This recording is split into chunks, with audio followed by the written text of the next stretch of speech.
Alors, moi, c'est Julie de Collectif Escargot. Je suis enseignante en arts plastiques. Moi, c'est Karina, je suis architecte paysagiste. Moi, c'est Pierre, je suis designer. Notre projet, c'est l'Escave. Notre inspiration de départ, en fait, on a cherché un concept pendant un certain temps. Puis, à un moment donné, on a vu passer quelqu'un qui traînait un petit chariot vide. Et puis, ça a amené un questionnement de s'il y avait des plantes à l'intérieur, si on pouvait emmener un jardin avec soi. Donc, l'idée est partie de là. Alors, on avait envie de faire un jardin mobile, un jardin qu'on adopte un peu comme un animal de compagnie et puis qui peut aller aussi à la rencontre de d'autres jardins. Alors, quelque chose qui est normalement enraciné, qui peut finalement bouger et puis se promener. Alors, c'était ça notre inspiration de départ.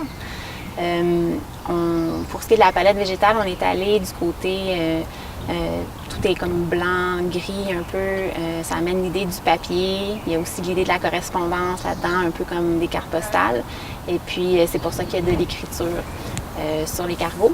L'écriture, les textes, on voulait qu'ils soient vraiment pensés pour le projet, donc on a décidé de ne pas prendre un texte existant, mais on s'est tourné du côté de Lunette Rose, Chantal Bergeron, et c'est elle qui a composé quelque chose spécialement pour le projet, en prenant soin d'associer certains vers de sa poésie avec des plantes, avec un végétal spécifique et tout ça.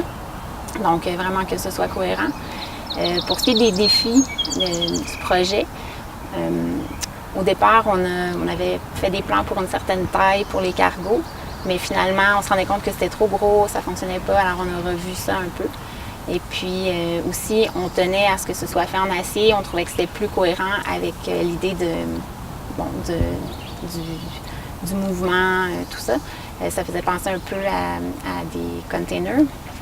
Alors, c'est l'équipe du festival qui a réalisé les cargos.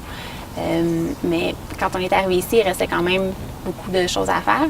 Puis on a travaillé nous-mêmes l'acier, puis on s'est rendu compte de l'ampleur de la tâche. On n'avait jamais travaillé avec ça, puis on réalisait que c'était beaucoup plus complexe que, par exemple, si on les avait fait en bois. Donc c'est un choix esthétique, mais finalement aussi un choix au niveau du sens. On réalisait que c'était quand même plus complexe que si on l'avait fait simplement en bois. Pour ce qui est de l'expérience du visiteur, on veut qu'il s'amuse, qu'il se prête au jeu. Et puis, finalement, qu'il adopte son jardin, qu'il aille le choisir un peu comme un animal de compagnie qu'on choisit parce qu'il nous plaît, parce qu'il nous ressemble, et puis quelque chose de particulier. Puis, qu'il l'emmène avec lui, qu'il le regarde, qu'il en prenne soin. Puis, c'est un peu une façon de l'amener aussi à voir le jardin autrement, à voir les plantes autrement, puis avoir un rapport peut-être plus intime avec la nature.